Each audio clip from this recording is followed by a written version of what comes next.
Good evening, folks. You are very welcome to Bandido Talks. We are back. Second live stream of the weekend. It is Sunday evening. Sunday evening, news on the tube. Of course, if you tuned in last night, episode 23, personal touch.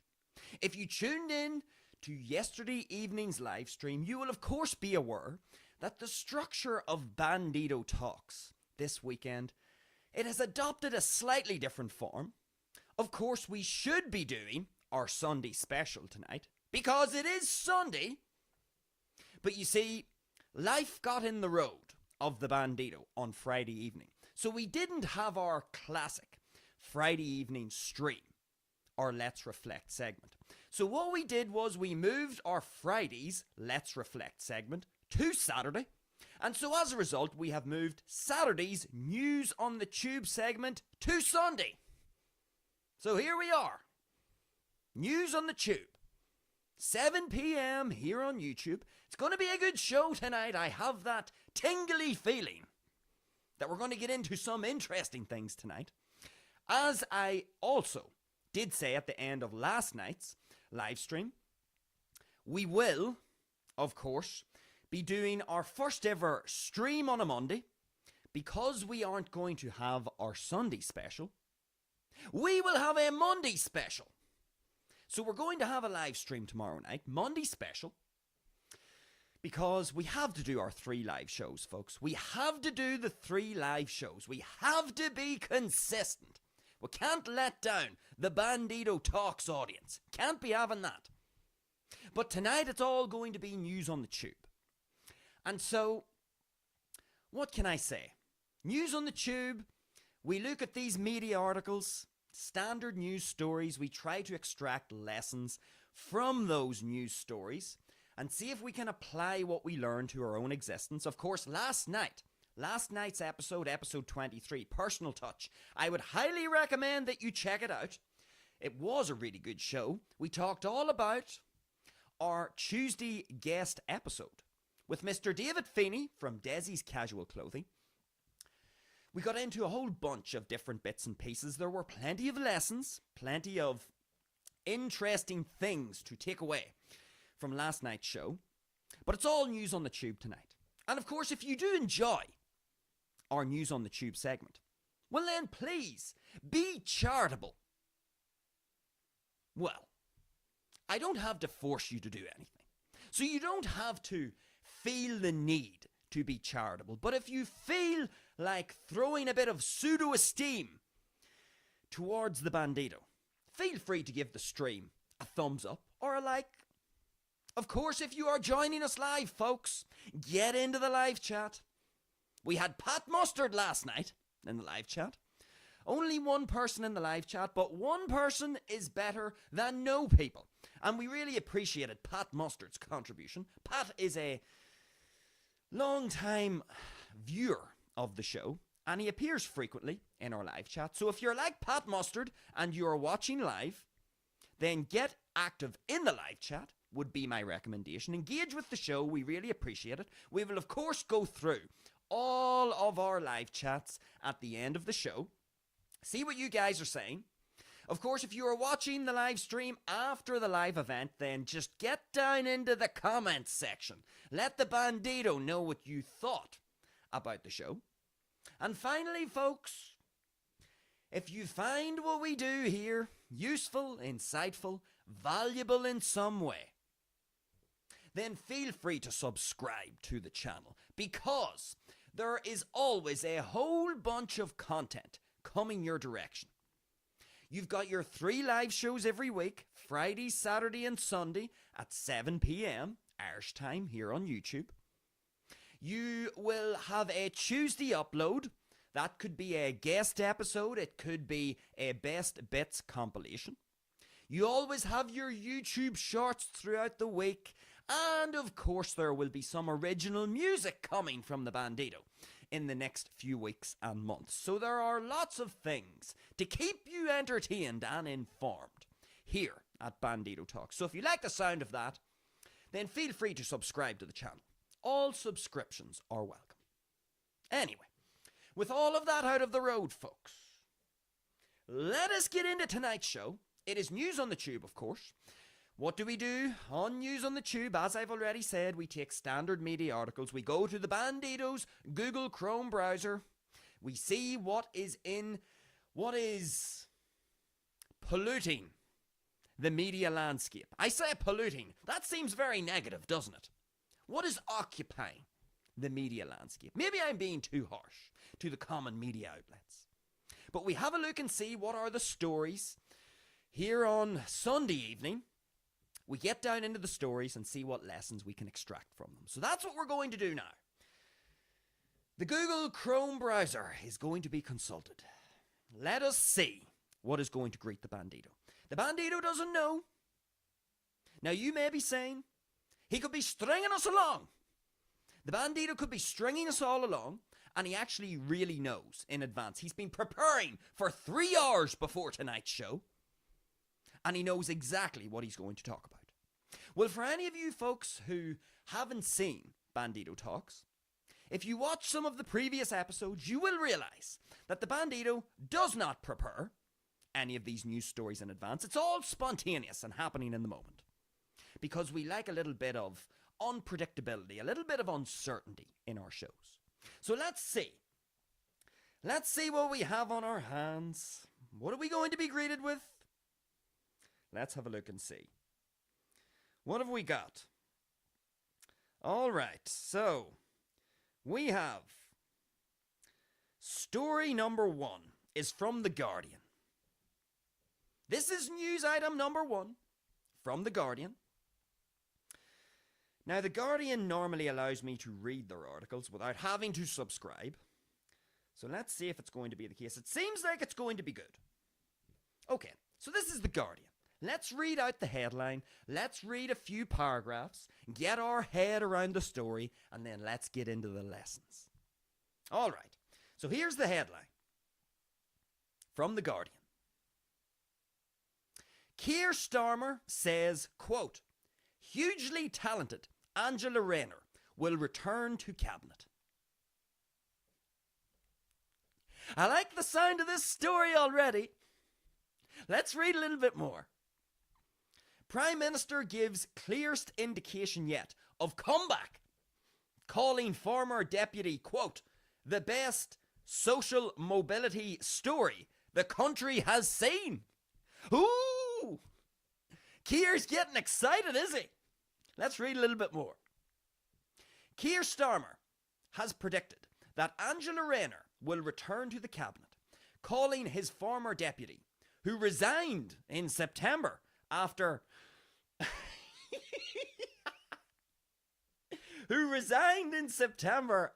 underpaying stamp duty on a property purchase. Keir has called her hugely talented. Well, I wonder what she's very talented at. Anyway, we get into that. This is just too good. Okay, let's keep going. In an interview with The Observer, the Prime Minister described Rayner, who left school aged 16 without any qualifications, as, quote, the best social mobility story this country has ever seen. Rayner resigned as Deputy Prime Minister and Housing Secretary after Starmer's ethics advisor. We've got ethics advisors in the government, all right. This is interesting. This is news to the Bandido. So Rayner resigned as Deputy Prime Minister and Housing Secretary after Starmer's ethics advisor, Sir Laurie Magnus, found she had breached the ministerial code over her underpayment of stamp duty on a flat in Hove. Magnus said Rayner had, quote, acted with integrity, but that her failure to get sufficient advice on how much stamp duty she had to pay amounted to a breach of the code. Well, I think we have read enough about this story.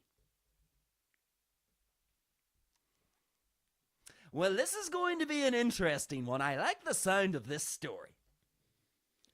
I don't want to misquote the article, so let's just briefly recap again What's the gist of the story?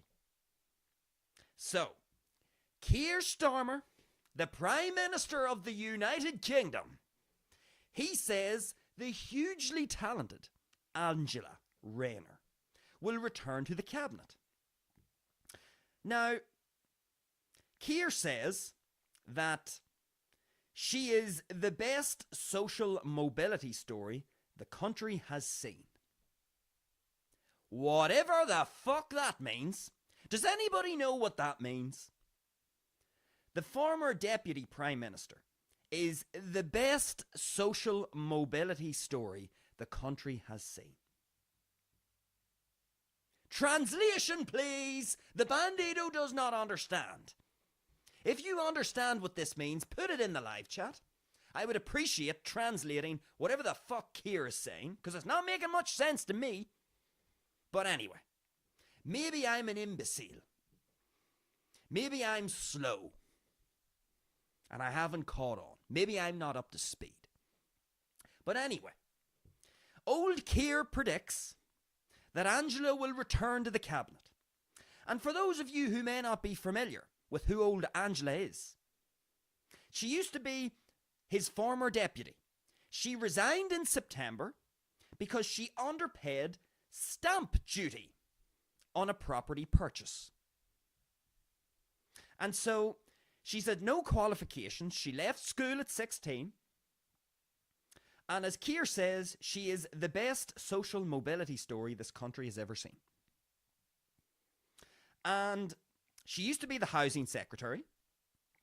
And then Starmer's ethics advisor, Sir Laurie Magnus. Sir Laurie Magnus, the king of ethics, he said that Rayner, Angela Rayner, this marvellous social mobility story, whatever that means, she acted with integrity, but she did breach the ministerial code over her underpayment of stamp duty. And it was a breach of the code. All right. Too good, folks. It's just too good. You gotta love a story like this. So here we have the Prime Minister of the United Kingdom, Keir Starmer. Hold on, sorry. Let me correct myself. It's not Keir Starmer, is it? It's Sir Keir Starmer. Sorry about that. Sorry, Keir. That wasn't an insult. It was a slip of the tongue. No offence was meant. So here we have Sir Keir Starmer and his former deputy and housing secretary, Angela Rayner. And Angela Rayner, she underpaid her stamp duty on her flat in Hove. Whoopsie doopsie. She must have made a mistake there. Didn't do her calculations correct. The Bandido's got a calculator here. Maybe I could give it to old Angela, and maybe she'll get her calculations correct the next time she enters into government. Whoopsie doopsie. Bit of a calculation error there. So she underpaid her stamp duty. As the Deputy Prime Minister and Housing Secretary. Let me repeat that. The Housing Secretary underpaid stamp duty on her own property. I'll say it again. Whoopsie doopsie. Ran the calculations wrong there. So, when old Angela here underpaid her stamp duty, naturally, there was a bit of an outburst from the public. The public said, how could the Housing Secretary make such a mistake? Was this an accident? Was it a benign oversight on her behalf? Or did she perhaps know that she was underpaying stamp duty? One would think that the Housing Secretary would know the ins and outs of property, of housing, what needs to be paid, what doesn't need to be paid, in what amounts. You would think the Housing Secretary would know a thing or two about such things. But old Angela, She underpaid her stamp duty. So anyway, this becomes a bit of a story. I can vaguely remember this a few months ago. So this becomes a bit of a story. Naturally, the public, who are getting taxed and have to pay rates and struggling to make ends meet in our big inflated economy and devalued currency and with dissolving savings, naturally the public was a bit frustrated. It seemed as if this was more than a benign oversight. Some people would argue that. So, what happens? So, Sir Keir Starmer's ethics advisor. So, here we have Sir Keir Starmer has an ethics advisor because he must struggle to figure out what's ethical and what isn't. Keir must struggle. He must sit down at night and go, yes, what is ethical and what isn't? You know, I'm struggling to process what is an ethical thing to do and what is not an ethical thing to do. You know what I'm going to do? I'm going to hire an ethics advisor to keep me on the straight and narrow, to make sure that I don't wander off my ethical path. I wouldn't want to start doing shady shenanigans as the Prime Minister of the UK. We couldn't have that. That wouldn't sit well with the public. That would cause a bit of indigestion with the public. So Keir has his ethics advisor, Sir Laurie Magnus. Good common name, that one. Sir Laurie Magnus, the ethics advisor. Who appointed Sir Laurie? I wonder, you know what? I'm sure if we did a deep dive into Sir Laurie Magnus, we would find that he must clearly be a very ethical human. He must have a great moral compass. Because if he is the ethics advisor to the Prime Minister, Sir Keir Starmer, he must know a thing or two of what is the morally correct thing to do. We would have to assume, that would be a fair assumption, wouldn't it? If you've got an ethics advisor, Sir Laurie Magnus, in your corner, to keep you on the straight and narrow, imagine you are Sir Keir Starmer. Very stressful job, isn't it, folks, to be the Prime Minister of a country? And when you're under so much stress, maybe your morals can go wandering. Maybe you can lose sight of what is right and what is wrong. So to make sure that you don't wander off your ethical path as Prime Minister, you've got to hire an ethics advisor. Because differentiating what is right from wrong can be difficult, obviously. Obviously, Sir Keir must have some difficulty distinguishing what is right and what is wrong, what is ethical and what is not ethical. Why else would you have an ethics advisor? Folks, you at home watching the show, let me know. Do you have an ethics advisor? Have you hired an ethics advisor in the last year because you just can't figure out what's the morally right thing to do? Do you struggle to figure that out? What's right from wrong? What's the name of your ethics advisor? Is it something like Sir Laurie Magnus? Is it a fancy name like that?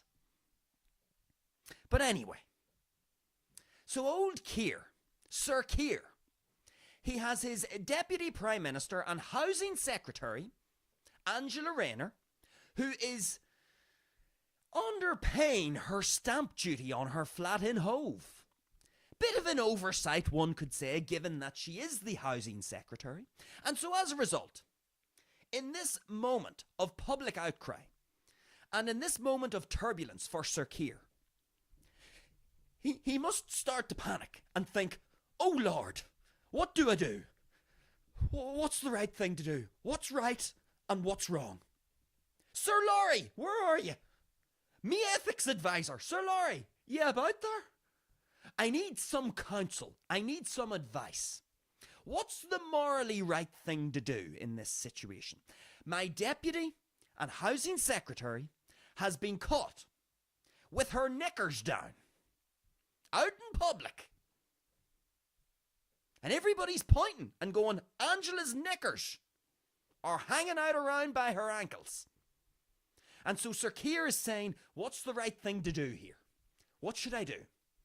Sir Laurie, my ethics advisor, what should I do in this circumstance? What's the morally right thing to do? Well, Sir Keir, I think what you need to do is you need to sack Angela Rayner. It is the only moral, ethical thing to do, so that you can maintain and not tarnish your own reputation. And so Sir Keir says, yes, sir, anything you say, sir. You are my ethics advisor, sir, so I will fire Angela Rayner. She must step down. So Angela steps down. And that's the end of Angela. Until now.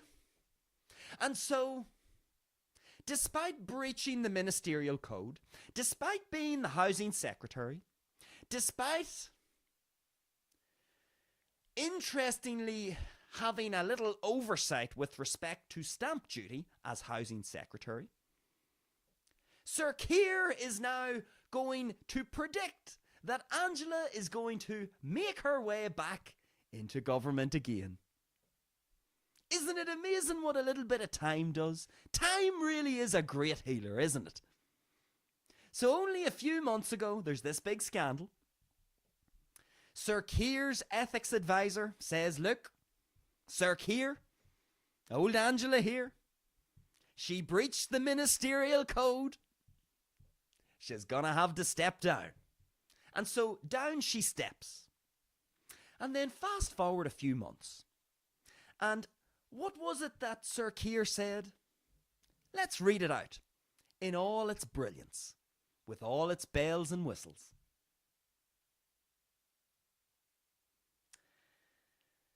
Angela Rayner, in the words of Sir Keir Starmer, is, and I quote, the best social mobility story this country has ever seen.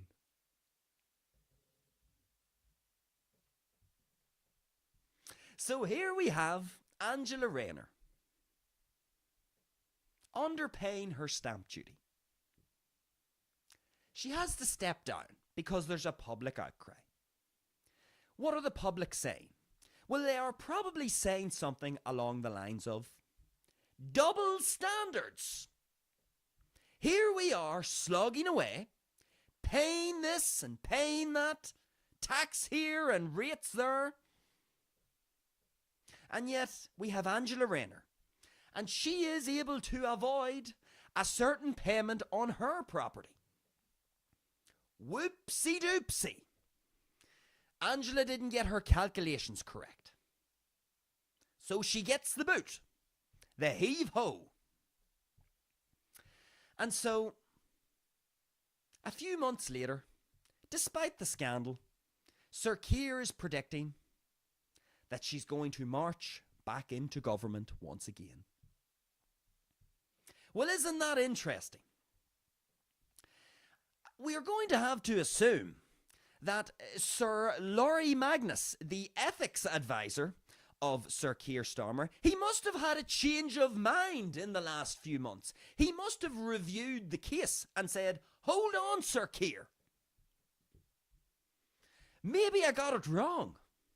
Well, maybe Angela, maybe she didn't breach the ministerial code so badly that we can't bring her back into the government again. I think, Sir Keir, perhaps we could say that this is ethically approved, and we could perhaps say that morally there's no problem with doing this, despite all of the public outcry.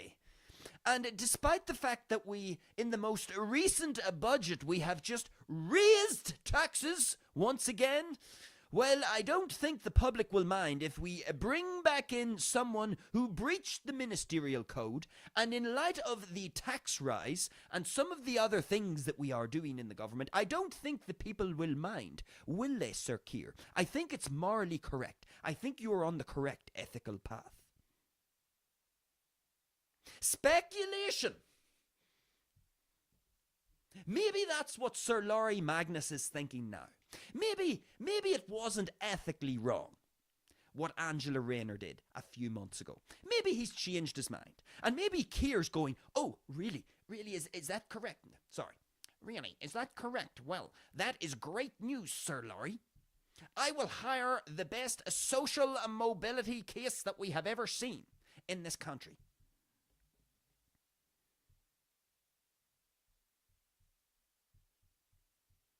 Social mobility story. The best social mobility story this country has ever seen. Didn't want to misquote it there. Don't want to misquote The Guardian. And I certainly don't want to misquote Sir Keir. So, you're probably thinking, all right, Mr. Bandido, you're having a good, entertaining time here. You're amusing yourself. But let's get to the lesson here, Mr. Bandido. What are the lessons here with this story? Well, here we have these people. We have Sir Keir, the Prime Minister. We have Angela Rayner, former Deputy, Housing Secretary, going to be making her way back into the government again. The best social mobility story that the country has ever seen, whatever that means. And of course, we've got Sir Laurie Magnus, the ethics advisor to Sir Keir Starmer. So, what are the lessons here to take away from this? Well, folks, we have ethics advisors, we have housing secretaries, we have prime ministers. When we are living our own existence, we all have our own goals, our own ambitions, things that we would like to achieve in our own lives. That's fair to say, and that's a good thing. It's good to have something that gets you up in the morning, something that gets you excited about the day ahead. Now, what Angela Rayner does, what Sir Keir Starmer does, what Sir Laurie Magnus does, they are their own people.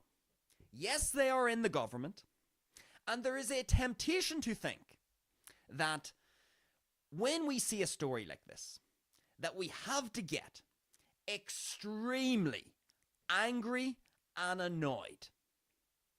And perhaps one could argue, one could speculate, may be right or it may not be right, but one could speculate and perhaps make the argument that an article like this really rubs people's nose in smelly dog shit. I don't know what other way we could put it. Smelly dog shit. I want you to imagine the smelliest pile of dog shit. And I want you to imagine someone grabs you by the back of your hair and sticks your face right into the dog shit. It's stinky. It's full of bacteria and nasties. And so when we see an article like this, it is effectively like someone taking your face and sticking it into dog shit. Now, if someone grabs you by the back of the head and sticks your face into dog shit, you're going to be pissed off, I think it would be fair to say. You're going to smell like shit. You're going to have pathogens and bacteria all over your skin. You might graze your nose or your skin while you're getting pushed down into this pile of dog shit and then you hit the concrete. In other words, if someone did this, you're going to be pissed off. And so, when we see an article like this, there is a temptation, and I do understand. If you have been keeping up to speed with who Angela Rayner is, what she did a few months ago, this whole idea of an ethics advisor, Sir Laurie Magnus, we have Sir Keir Starmer saying she is the best social mobility story that the country has ever seen. It is almost like your nose is being rubbed in dog shit. Because we have this person who was the housing secretary who, oopsie doopsies, forgot to pay her stamp duty on her flat in Hove. Bit of an oversight. Dodgy calculations were being run. And so there was a public outcry. The ethics advisor even said, Sir Laurie Magnus, he said, well, she's breached the ministerial code. She's got to go. Yet here she is being welcomed back into the government, not just with open arms, but if you were to go by this story, it's like she's a hero. It's almost as if Sir Keir, the government, it's almost as if they are celebrating her return. And so someone who has been up to speed with this story may be understandably very pissed off because it almost seems as if you're being laughed at. Here you had your big public outburst back in September whenever you first heard about this. The double standards, one could argue. And you would think, yeah, well, okay, I had my public outburst. I made my voice heard. The government will know better than to, bring someone like that back in. Fast forward a few months, and here she's coming back into the government again. And so understandably right now, you might be pretty pissed off. But this is the thing, folks. When you get pissed off, when you invest precious time and energy and invest your emotional state into something like this, what you always have to ask yourself is the following. Does that change anything? Because you've probably done this back in September. You probably got pissed off in September if you were keeping up to speed with this story. Did anything happen? Not really. The budget was released a few days ago. Taxes went up. We were told the taxes weren't going to go up. Up they go. Whee! Up they go. And here comes Angela. The greatest social mobility story that the country has ever seen, in the words of Sir Keir Starmer, the current Prime Minister. And so this is the thing. I understand your desire to get very irate and very pissed off at this whole thing. Even the idea of an ethics advisor. Holy fuck. An ethics advisor. Imagine being a Prime Minister, a CEO, or some high-flying individual. Imagine you needed an ethics advisor to keep you on the straight and narrow. Imagine you met someone tomorrow. Imagine you went to meet your friend Bill. You go and meet Bill. And Bill is being followed by this other dude called Henry. And you ask Bill, who's this guy? And Bill says, well, that's Henry. And then you say to Bill, but I thought we were just meeting up for coffee today. Oh, well, we are, but Henry's coming. Well, who the fuck's Henry? Oh, Henry's my ethics advisor. What? Oh, he's my ethics advisor. What do you mean ethics advisor? And Bill says, well, when I'm going through my daily existence from day to day, I want to make sure that I stay on an ethical path. I want to make sure that my decisions are moral and admirable. So Henry follows me around all day and he analyzes what I do. He says if what I'm doing is moral and ethical, and he keeps me on the straight and narrow. And so he follows me around everywhere. Imagine you met your mate Bill and he came out with that waffle.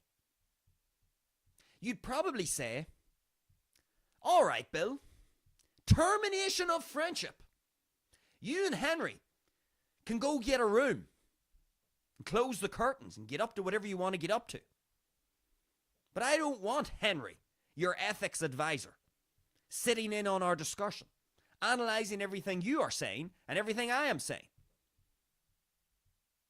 So even this idea of an ethics advisor, how bizarre is it that someone in this position needs someone to tell them if what they are doing is morally correct and ethical? I wonder, did Sir Keir consult Sir Laurie Magnus with regards to the budget? Maybe Sir Laurie thought it was ethical to raise taxes again, Even though Sir Keir and his government said it wasn't going to happen. There must have been a discussion.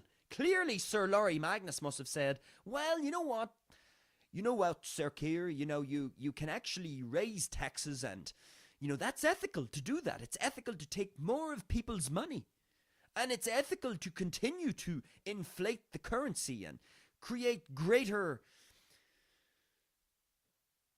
price rises and make it more difficult for people to hold on to their savings. That's ethical, that's moral. Please raise taxes, Keir. And bring Angela back into the government as well. Imagine needing someone to advise you on your ethics. One could say that's an interesting insight into the individual who needs ethical counselling. Imagine that. Someone needs ethical counselling.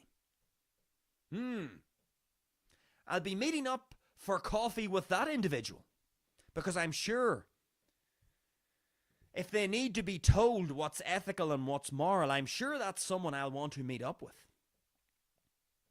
But anyway, Sir Laurie Magnus, he must have thought it was ethical to raise taxes again. Interesting, one could say.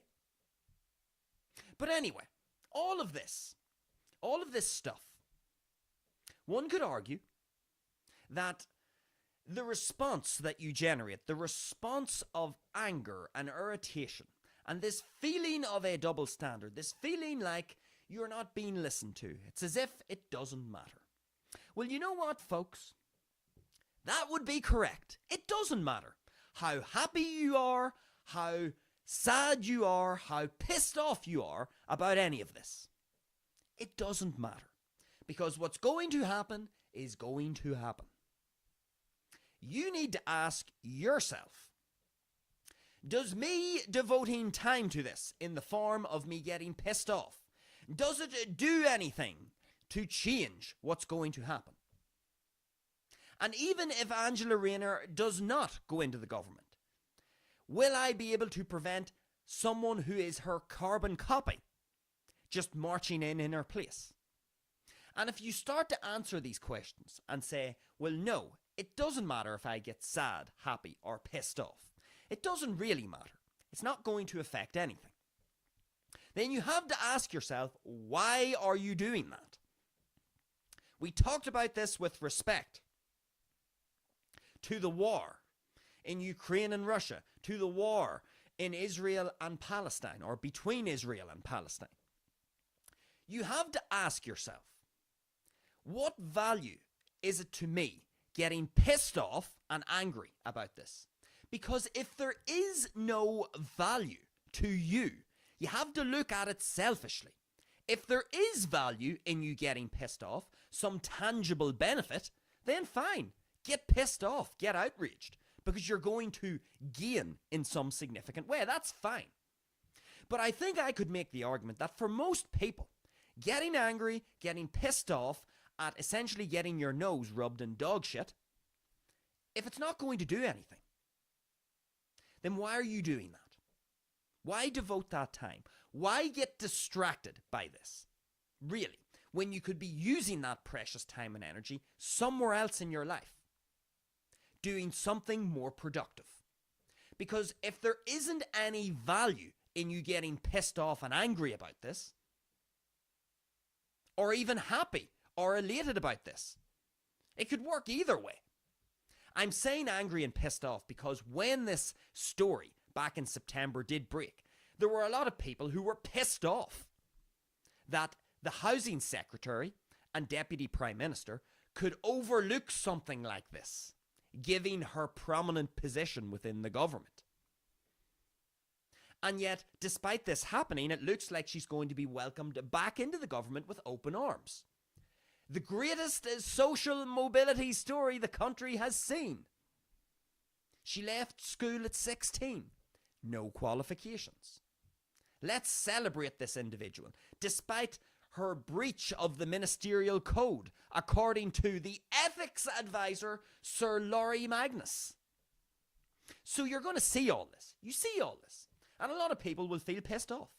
They'll look at this and say, unbelievable. She gets the boot in September. over this scandal. And here, a few months later, she's going to get invited with open arms as a hero back into the government. And so you get pissed off and angry about this. But what I am saying to you is, if there is no value to you getting pissed off and angry about this, why are you doing that then? You only have a finite amount of time on planet Earth. Why are you dedicating your time and energy to something that isn't going to give you any value?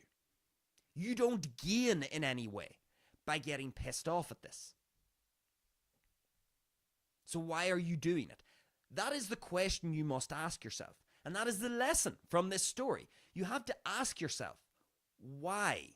What is in this for me? If, as I've said, if there is some benefit to you getting outraged, then get really pissed off. Start throwing a whole bunch of shit around your house and breaking things. Because if there's some significant benefit to you doing that, then great. That's fine. That's a good cost-benefit analysis. The benefit in this case outweighs the cost of the broken things in your house, because you're getting some benefit to getting pissed off at this circumstance. But folks, if, like most people, you are getting zero value out of getting pissed off at this story and this circumstance in general, you must engage your brain. Don't go into fudge brain mode, where you may as well be in a coma. Don't go into that mode and just mindlessly get angry and outraged, because that would be dipstick behavior. That would be gullible sucker behavior. That would be you operating on autopilot and not engaging your own brain and your own thinking as an independent individual. Think. When I read this story and I perhaps generate a feeling of outrage, it's fine to have the feeling. That's fine. You can't do anything about that. We all have very primal responses to things when we see them, when we hear them. That's okay. You can have the response initially. But if you are going to linger in a state of anger and outrage for 24 hours, for 36 hours, for 48 hours, if you are going to continue to stay in this state of anger and complaining and bitching and whining about what you're reading and what you're seeing, you need to ask yourself, what benefit, what value is there to me by engaging in that sort of behavior, that whining, bitching, complaining, angry type of behavior? Because if there is no benefit to you and you are literally just shouting at your mobile phone, shouting at the newspaper, shouting at the walls in your house with no value or gain to you, then a reasonable argument could be made that you are distracted and you are wasting your precious time. So that would be the lesson, folks. We can see this, we can have the reaction, the primal visceral reaction, that's okay, but then we have to ask ourselves, is there benefit to me getting pissed off and remaining in this angry, irritated state?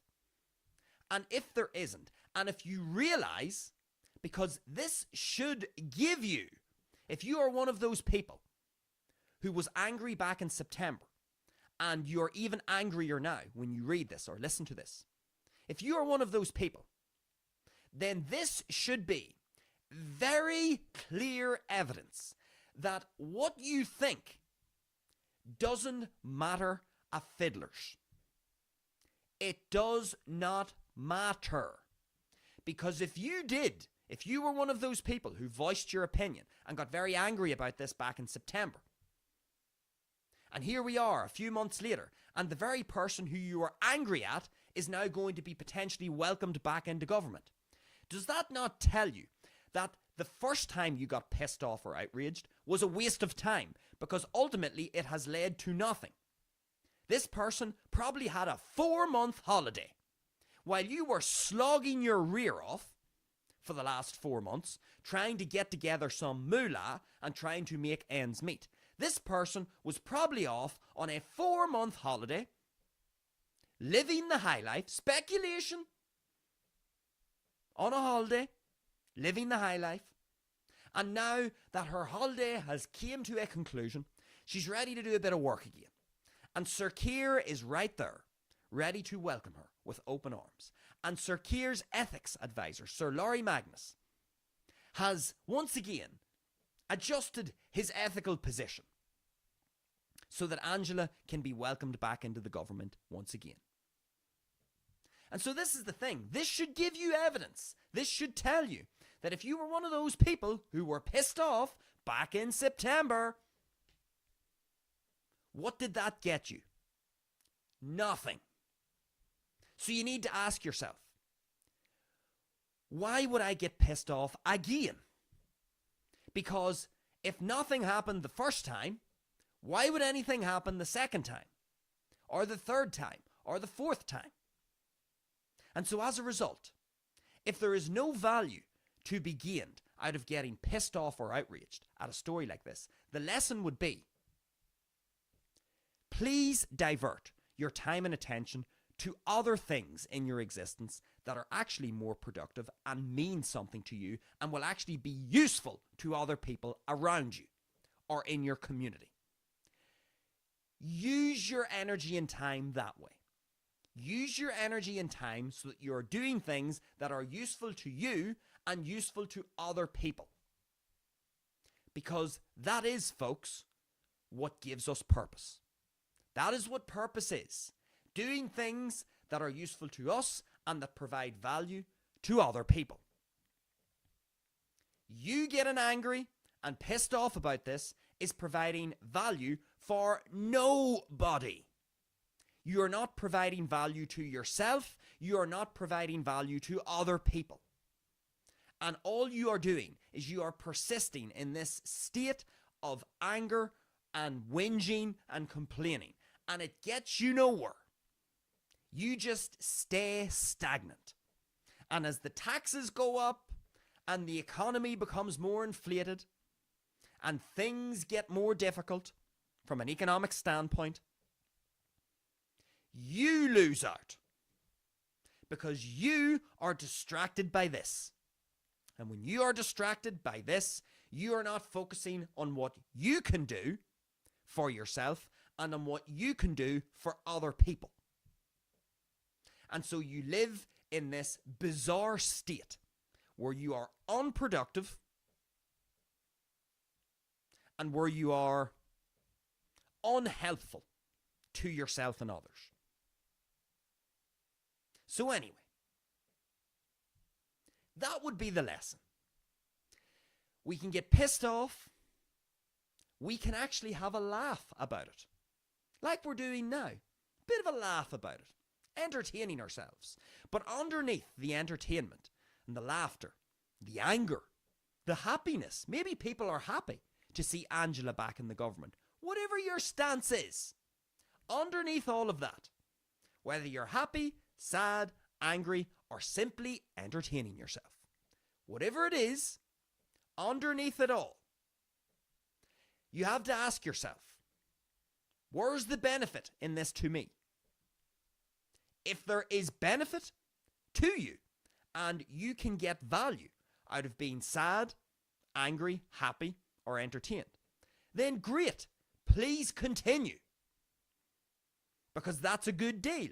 You're getting something significant in value out of doing that, and so that benefits you, and it may benefit other people. But if you're one of these people where you are getting zero value out of this, and by you getting angry and outraged, you're offering zero to other people, then the lesson would be, especially that you now have evidence that nothing has really changed. Back in September, when she had to step down, when old Angela had to step down, one would have thought, well, that's her career over. But oh no, back she comes a few months later. So now you have evidence that your outrage meant nothing back in September. Sir Keir is as madly in love with Angela as he was back in September. And so in she will march, independent of what you think. And so that should be enough evidence for you to realize happiness, sadness, anger, entertainment, whatever it is that you feel, means diddly squat. And so as a result, if it has no impact on circumstances, then you have to ask yourself, well, what value am I going to get out of it? What value can this allow me to provide others? And if you are simply sitting in your house, fuming with steam coming out of your ears, and getting irritated, and not being productive, then you have to ask yourself, is this a good use of my time and energy? And if you think it isn't, then you should start to ask yourself, well, if I'm not going to dedicate my anger and outrage towards this story because I feel like my nose is being rubbed in dog shit, how could I use this time and energy? How could I divert it towards doing something that's more productive? Anyway, that's Sir Keir. That's Angela Rayner. That's the ethics advisor. Sir Laurie. What was his second name? Sir Laurie Magnus. Good common name. The Bandido almost forgot. How could the Bandido forget about Sir Laurie Magnus? Goodness gracious me. And all of these sirs. Sir Keir Starmer. Sir Laurie Magnus. Is the Bandido going to get his knighthood? That's an open question. Because if I'm going to get a knighthood, I ain't going to be wearing no suit and tie at the ceremony. The Bandido's going to walk in to wherever it is. Where does it take place? Buckingham Palace? He's going to walk in with his black tank top, his silver chain, his red bandana, his aviator sunglasses. And maybe he'll wear his white hat as well. Why not? So, folks, if you're going to give the Bandido a knighthood, the Bandido is going to be himself. No suits, no ties, no belts, no high boots. The Bandido, as you see him, that's how he will look as the sword is being tapped on both shoulders, let's say. So anyway, how about that? The Bandido. Sir Bandido. Sounds fucking shit, Sir Bandido. Now I don't want to be a sir. I don't want the knighthood. After saying it out loud, Sir Bandido. Gimpy. Bandido's just fine. Screw the knighthood. Anyway, that's our first story. And we're already at 59 minutes. Goodness gracious. This always happens with the Bandido. When he gets a story like this. This was just a beauty though, this story. Just an absolute beauty. He couldn't refuse digging deep into this one. There was just, the Bandido was handed this story on a silver platter. It was just too good. I had to take a full hour to go through this story. Just had to do it. But anyway, I don't know if we are actually going to get through another story. Because we are at 60 minutes. Could we do a quick one? Will we do a quick story? Let's give ourselves 10 minutes. 10 minutes to see if the Bandido can get through a really quick story. Let's have a look and see. So, is there anything? I'm going to scoot down my feed and see if there's anything here that I could take quickly. All right, let's do this one. This one's a bit light-hearted, it seems, and not too serious. We should be able to fire through this one quickly. So this is news story number 2. News item number 2. This is from The Independent. I'm going to give myself 10 minutes. Let's see. 10 minutes starting from now. Let's see if we can even wrap it up a little sooner. So, the headline is as follows. Former ballerina overtakes Taylor Swift to become the youngest ever female self-made billionaire. Oh Lord Almighty, am I going to be able to stick to 10 minutes here? Let's keep going. Luana Lopes Lara, co-founder of the online, quote, prediction market startup Kalshi, is now worth an estimated $1.3 billion after her latest investment round.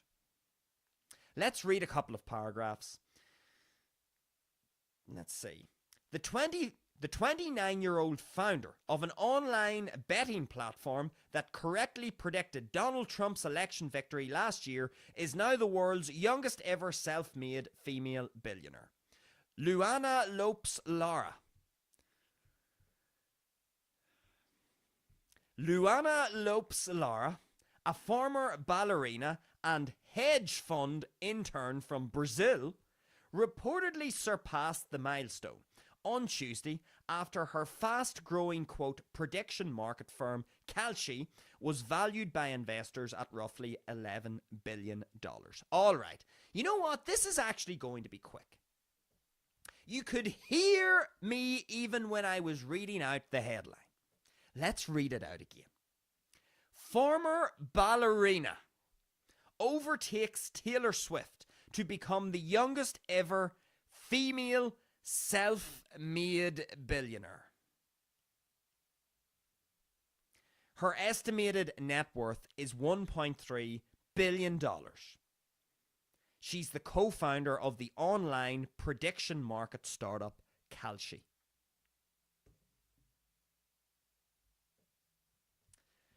You know what? I think this is going to be short.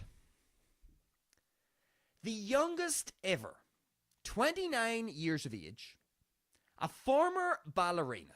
This story is trying to get me to believe, and it's trying to get you to believe, that a former female ballerina at 29 years of age is the richest female or the youngest female to ever reach. Is that what it is? Yes.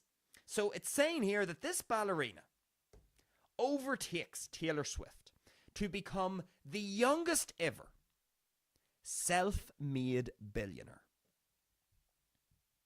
And so this story is trying to get you and I,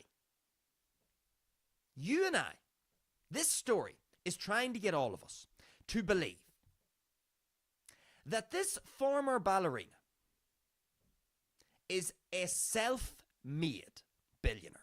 It's trying to get us to believe that this individual just created this business and now she has a net worth of $1.3 billion.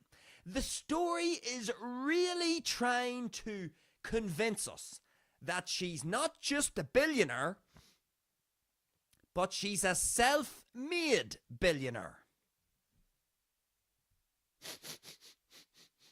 Remember that dog shit from the previous story that we were speculating upon, that you had your nose rubbed in that dog shit? You know that dog shit that's all over your face because you got your head shoved in it?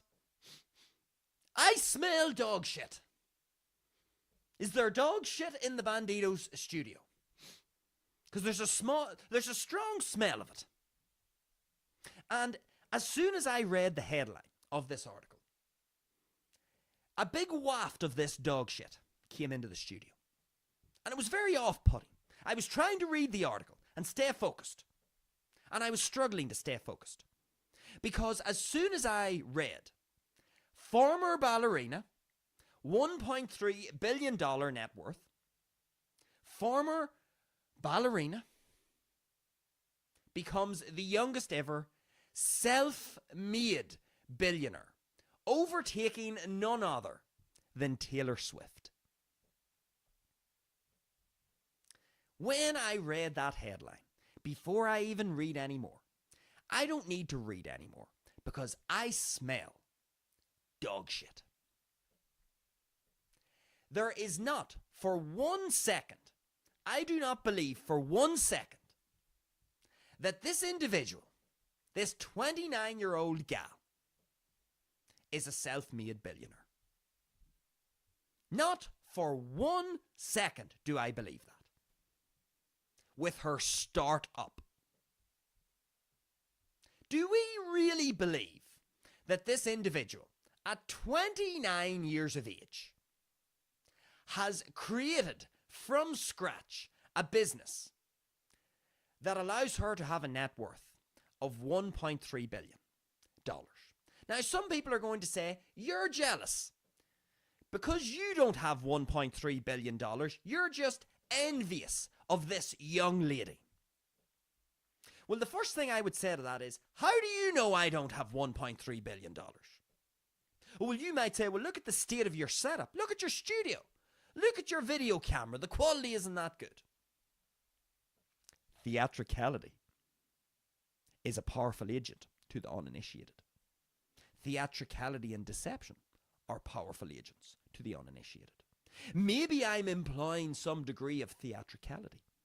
Maybe I've hoodwinked you. So let us not make assumptions. Maybe the Bandido is a closet billionaire. But if we were to put that aside for 1 second and try to honestly think that some 29-year-old, especially when the article is trying to convince us that they are self-made, the article's really trying to get us to believe that she's self-made, that her startup is all her own baby. Of course, she was a former ballerina. I don't believe for a single second that this individual is a self-made billionaire. To become a self-made billionaire, to become that wealthy, reality is you have to cut deals with people.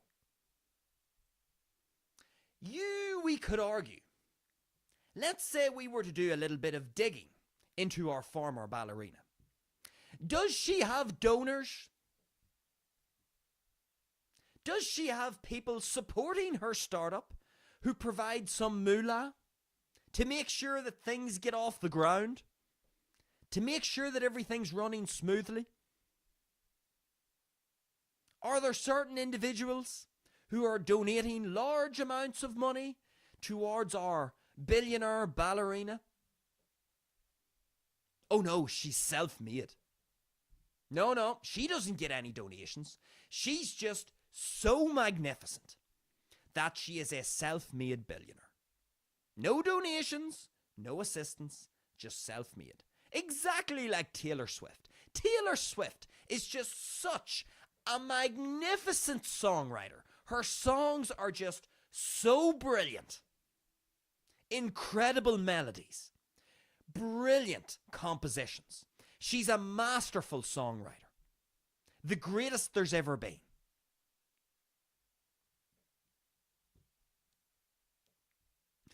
Yeah. Taylor Swift is the greatest songwriter ever. You know, for her to be a billionaire, she must just be the greatest ever.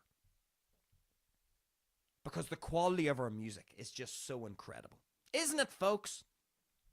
I mean, Freddie Mercury wouldn't put a patch on her. Freddie Mercury, Phil Collins, George Michael, U2, Oasis. Nah. Bon Jovi. No. None of those people. Now, Taylor Swift is the pinnacle of music and songwriting. Clearly, she's a billionaire.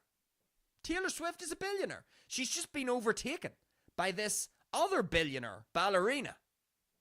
Because she also must be equally as marvelous with her startup. Self-made, remember. Same old Taylor. Taylor's self-made billionaire. Her songs are just so incredible. Just incredible songwriting. You know, Michael Jackson wouldn't have a look in. No. Taylor Swift, different gravy. Red Hot Chili Peppers? No, wouldn't put a patch. Wouldn't put a patch on Taylor either. No. All right. So this idea that someone is a self-made billionaire. Dog shit. I smell dog shit. I'm not saying it is dog shit. I'm just saying I smell dog shit. There it is again. Every time I say self-made, big waft of shite. And of course, 29 years of age. Just such a talented individual. You know, 1 minute you're a former ballerina, the next minute you're a billionaire. No donors, no help, self-made, all her own doing, genius. Just like Taylor Swift. Songwriting genius. Yeah. Greatest musician of all time. Greatest songwriter of all time. Former ballerina. 1.3 billion. Youngest ever. Self-made. Self-made, remember? Anyway. We're 2 minutes over. I've been going for 12 minutes. I was only meant to go for 10 minutes. You know, you might say, what's the lesson in this particular story? Well, what could we say? What's the lesson here? Don't always believe everything you read. When you see an article trying to really convince you that someone is a self-made billionaire, it wouldn't have just put it like this, folks. If the article had have said that this former ballerina was the youngest ever, or has become the youngest ever billionaire at 29 years of age, I would have read that article. I would have had my suspicions. But you know, that's sort of a headline. She's become the youngest ever billionaire. I would have thought, all right, well, she has a startup, right? Well, I'm sure if I dig into this, you know, I'm sure there's some assistance. But, you know, that's fine. Everybody gets assistance.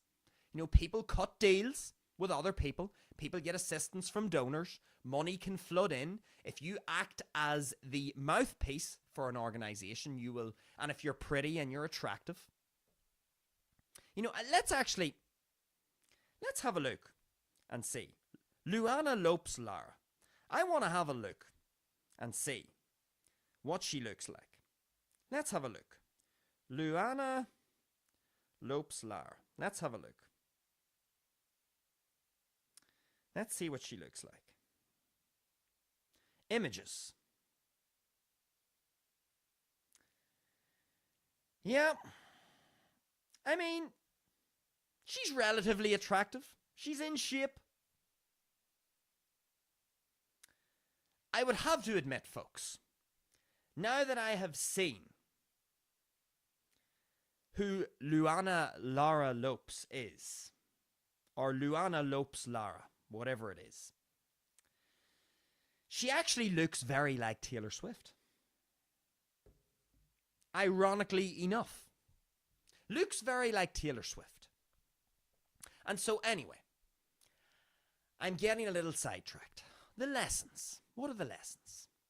Well, as I've said, if the headline just said, the youngest ever billionaire, she's taken the mantle of the youngest ever female billionaire.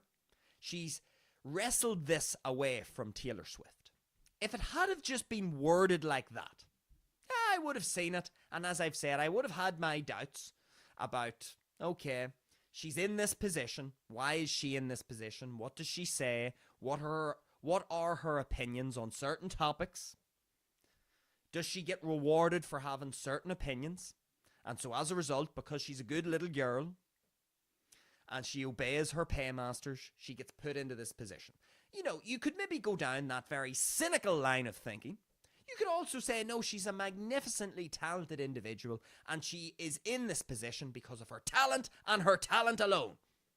Don't take that away from Luana. You could say that too. All right. I don't really care what side you look at. But for me, because the headline of the article says, the youngest ever female self-made billionaire, those two words, self-made, that's what makes me go, Dog shit is in the studio. I smell it. I smell the dog shit. I'm not saying that Luana is dog shit. I'm just saying that when I hear the words self-made, billionaire, I suddenly smell dog shit in the studio. And then the article goes on. Self-made, self-made, self-made. Really trying to convince us that she's self-made. Please believe us, she's self-made. In other words, what's the underlying sentiment here? The underlying sentiment is we have this 29-year-old former ballerina, female. She's made it to the top, become a billionaire because she's just so marvelous. She didn't need any assistance, didn't need any men to help her, didn't need any other women to help her. She's just so magnificent. She made it to the top, created this startup. Now she's worth $1.3 billion. Her company in general is worth billions. She's just so magnificent, so talented. She's self-made. She did it all on her own. Please give her the credit that she deserves. That's what it's trying to get across to us. Dog shit. Smell it again. Don't believe everything you read, is what the lesson would be here. And whenever you read something that's really trying to convince you of something, you ought to have a reasonable amount of suspicion. When anybody tries to convince you of anything, you ought to have a reasonable degree of suspicion. Self-made, self-made, self-made, self-made, self-made. Did you know that she's self-made? She's the youngest billionaire since Taylor Swift, former ballerina. But she's a self-made billionaire. Did you know that? Did I tell you that she's self-made? She's self-made, by the way. Self-made. If someone starts to go on like that, folks, or if you start to read that in an article, you ought to be a little suspicious. Why is the article trying to really convince us that not only is she a female, not only is she a billionaire, not only is she being named in the same breath as Taylor Swift, but she's being claimed as being self-made? Suspicion. I think it's healthy to have a little bit of suspicion when someone is desperately trying to convince you that someone is something. If she's so magnificent, you don't have to sell me her magnificence. I will recognize magnificence when I see it. You don't need to try and convince me that someone is magnificent and self-made. If they are magnificent and self-made, trust me, independent newspaper, I have eyes, I have ears. I've got a functioning brain. I will be able to pick up on authentic magnificence and self-made genius. You don't need to convince me that someone is a genius and is self-made. I can figure that out myself, as can most other people. We don't need you to try and convince us of it. Because when someone's trying to convince you of someone else's magnificence, you ought to be a little suspicious. What's the motive? What is the motive for trying to convince me of this? That would be the lesson. Anyway, it was supposed to be 10 minutes. It ended up being 19. The boys will never learn. Anyway, that'll be our final story tonight. That's going to be our final story. We're going to get over to the live chats. Let's see what you guys are saying. Plenty to get into tonight on our News on the Tube. Plenty of stuff to get our teeth into. Let's see what you're saying over in the live chats. Well, my goodness me, we have a few live chats tonight. Let's see. It looks like we've got 3.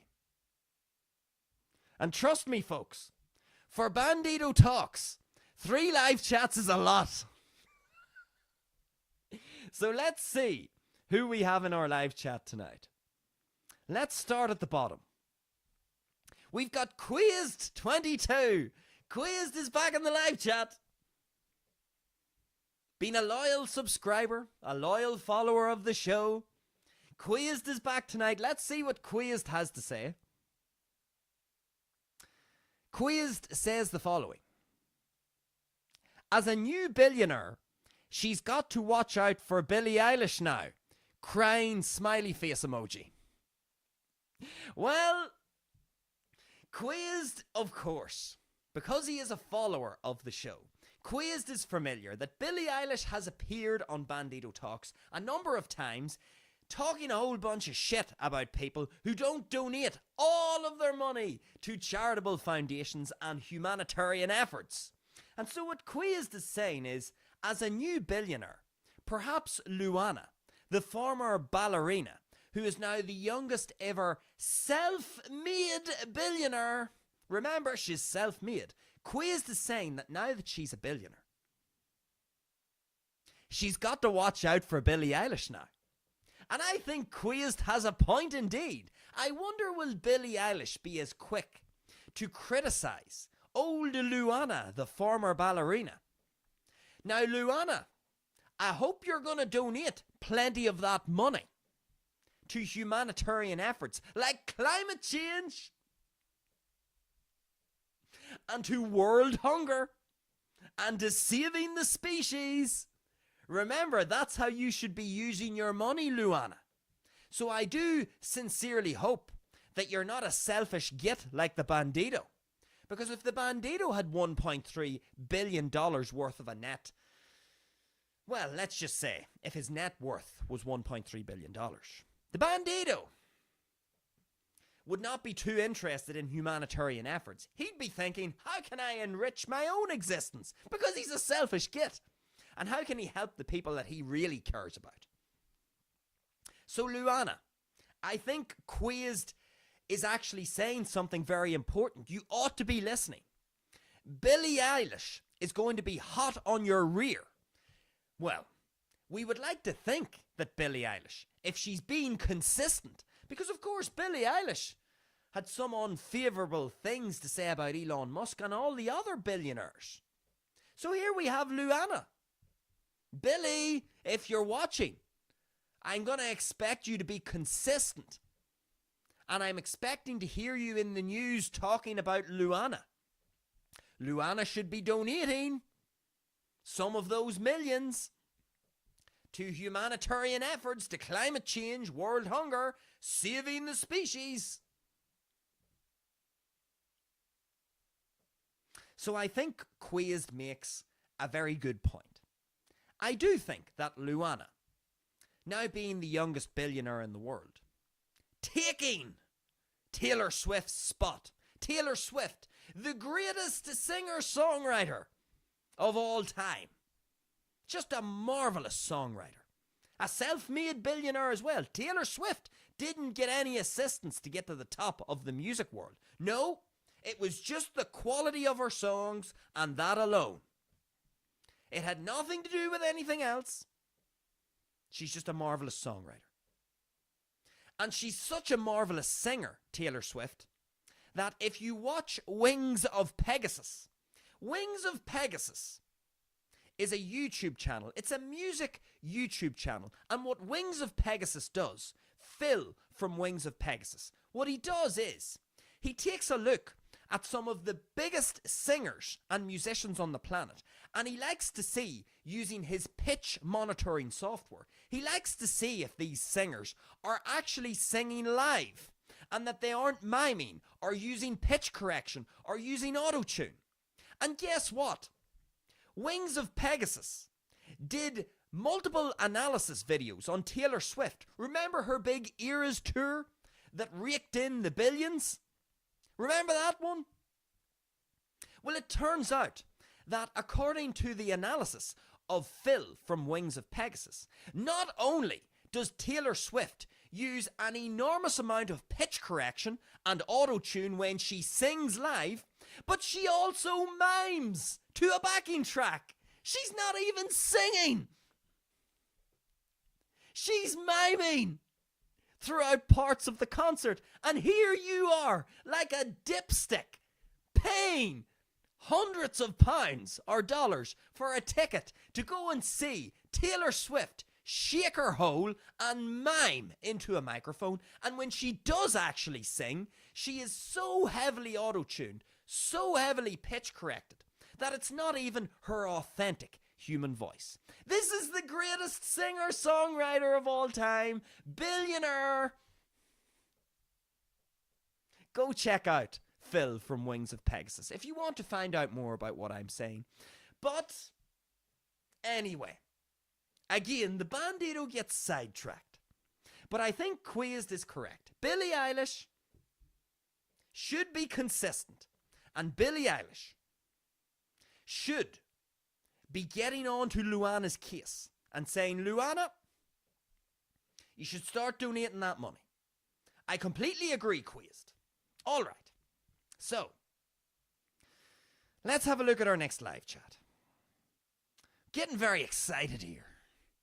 These self-made billionaires, they get the Bandido very excited.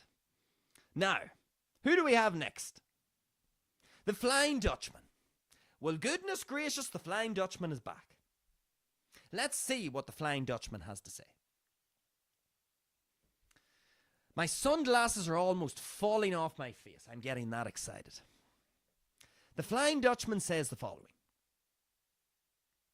Knighthood are for warriors. With a crying smiley face emoji. Knighthood are for warriors. Yes, well, how is the Bandido going to interpret this particular live chat? Knighthood are for warriors. Well, is the Flying Dutchman saying that Sir Keir Starmer is a warrior? Is the Flying Dutchman saying that Sir Laurie Magnus is a warrior? Maybe that's what the Flying Dutchman's saying. The Flying Dutchman's trying to make a case that Sir Keir and Sir Laurie, they are admirable warriors fighting the good fight. And of course, how do we know that this is correct? This is obviously correct because Sir Laurie Magnus, he's an ethics consultant. So he knows what's right and what's not, essentially. What's right from wrong. What's good and bad. Sir Laurie Magnus, he's a warrior. Sir Keir Starmer, who gets his ethical advice from Sir Laurie Magnus, he's a warrior too. And the Flying Dutchman is maybe trying to get us to think that, you know what? They're not just politicians. They're not just ethics consultants. They are warriors, fighting the good war, fighting the good battle, on behalf of you, citizen, who watches Bandido Talks. They're fighting the good fight.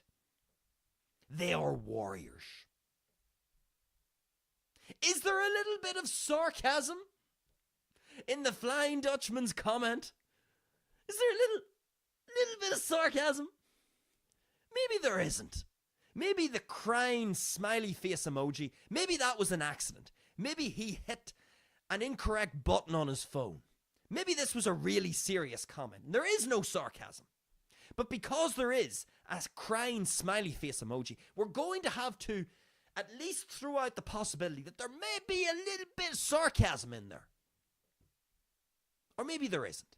Maybe Sir Keir, maybe Sir Laurie Magnus, they are true warriors. We could send them out to Ukraine right now, couldn't we, folks? We could send them out there because, of course, we are sending the taxpayer money out towards Ukraine. So maybe we could send the true warriors among us. They could go out onto the front line. Sir Keir Starmer, Sir Laurie Magnus, send them out. The warriors among us. They can represent us out on the front lines. I like the sound of that. That's where true warriors should be. Maybe that's what the Flying Dutchman's saying. No sarcasm. It's an authentic comment. He means what he says, the Flying Dutchman. Anyway, let's see who else we have in the live chat. we have Tuco. Well, by Jesus, Tuco's back in the live chat.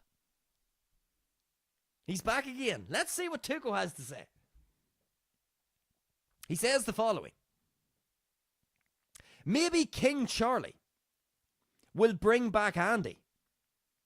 Hashtag clown show. And you know what I love about this live chat? When Tuco says hashtag clown show, he has the hashtag, then he has a clown emoji, and then he puts the word show after the clown emoji. And so we could infer that he is saying clown show. Maybe King Charlie will bring back Andy. Hashtag clown show. So King Charlie, King Charles, of course. Andy. Who is Andy? Well, we're going to have to make an assumption. The assumption being that Andy, Tuco might be referring to Prince Andrew. Oh, but hold on a second. Is he really Prince Andrew? Did he not get stripped of all of his royalties? Maybe he's just Andrew. Maybe that's who Tuco is referring to. Tuco's saying maybe King Charlie will bring back Andy. Well, I think this is referring to our first story, isn't it? Here we have Sir Keir Starmer. After stamp duty gate back in September with Angela Rayner, it looks like Angela's out of the fold. She's got the heave-ho.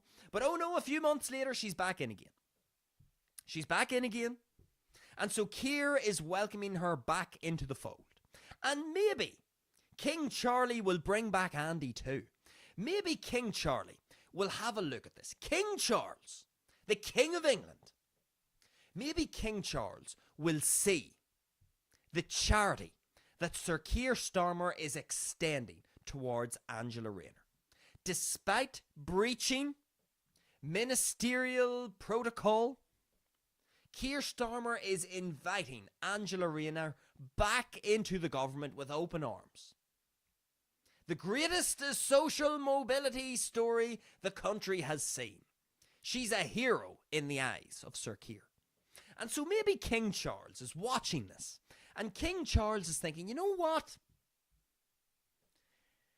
Sir Keir must have consulted his ethics consultant. And maybe Sir Keir is trying to teach me something important here. Maybe I, as King of England, King Charles, maybe I should have more compassion for my fellow royals or my former royals. And maybe I should open my arms up and welcome some people who have also got the heave-ho from the Royal Lodge. And maybe King Charles will see what Sir Keir is doing and say, you know what? Isn't that admirable? Isn't that a morally, ethically brilliant thing to do? So you know what? Despite all the scandals surrounding Andrew, my mate Andrew, formerly known as Prince Andrew, despite all of that, I'm going to emulate what it is that Sir Keir has done with Angela Rayner. And you know what I'm going to do? I'm going to open my arms up and give my mate Andy a big hug and say, you know what, Andy? You're welcome back.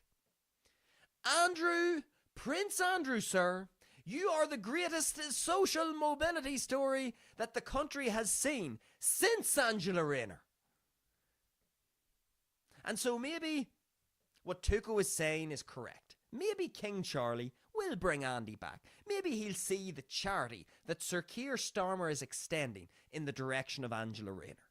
And maybe it'll be contagious. And so maybe King Charles will say, you know what? I know there are all of these scandals surrounding you, Andy, but you're my friend. And you know, it's been a few months since all of these scandals. So maybe the general public will have forgotten what has happened. So maybe I can take a leaf out of Sir Keir's book. Have a consultation with Sir Laurie Magnus, the ethical consultant to Sir Keir Starmer. And maybe I should look and say, you know what, Andy? You're welcome back, son. Welcome back into the Royal Lodge. You're one of us again. Welcome to the club. Maybe that's what Tuco is really saying. Maybe that's what he's getting at. Hashtag clown show. Well, there might be a bit of you scratch my back and I'll scratch your back. Maybe there's a bit of back scratching going on. Who knows? And maybe these people, when they have these public, quote, fallouts, when people step down from positions, maybe they aren't really at odds at all. Maybe they're part of a big club and you ain't in it. And maybe that's what Tuco's saying. It's all a clown show. Anyway, I think that is our last live chat. Let me just do one final check, because I have missed live chats in the past. But that looks like that is everything in the live chat. And so that, folks, brings tonight's News on the Tube segment to a close. Episode 24. Episode 24. We are marching through the episodes, folks. And I think that was a good show tonight. Plenty to take out of it. Plenty for us to learn. Interesting stories. We only got through 2 stories, but that can sometimes happen. Sometimes we get our teeth into a particular story, and we just can't get our teeth out of it. So anyway, good show. Sunday evening. Normally this is the last live show of the week, but we are, of course, because the Bandido missed his Friday slot for a live stream, we are going to go live again tomorrow.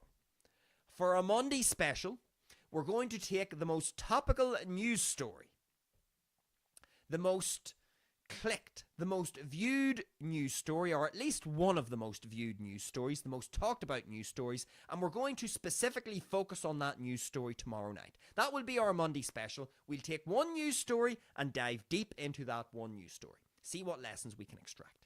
So that's tomorrow night. So please do feel free to join us at 7 p.m. Irish time live here on YouTube for that Monday special. Tomorrow evening. Of course, folks, if you enjoyed tonight's show, feel free to give it a like, give it a thumbs up. Again, if you are watching the show after it has been posted live, get down into the comments, let me know what you thought about the show. And finally, if you're finding that there is value, use, insight, useful information coming from the Bandido Talks channel, then feel free to subscribe. Lots of stuff coming your direction, 3 live shows every week, Friday, Saturday and Sunday, 7 p.m. live here on YouTube. That's 7 p.m. Irish time here on YouTube. You always have 3 live shows. We'll always have an upload every Tuesday. Could be a best bits compilation. Could be a guest episode. We have our YouTube shorts. We'll have some original live music. Well, not live music. Original music coming your direction. Lots of stuff, folks. So if you want to be notified about all of these things, feel free to subscribe to the channel. That draws our News on the Tube to a close. I hope you enjoyed tonight's show, folks. Enjoy the rest of your evening, and all being well, I hope you can join us tomorrow night for our Monday special, 7 p.m. here on YouTube. Until then, folks, it is over and out from the Bandido.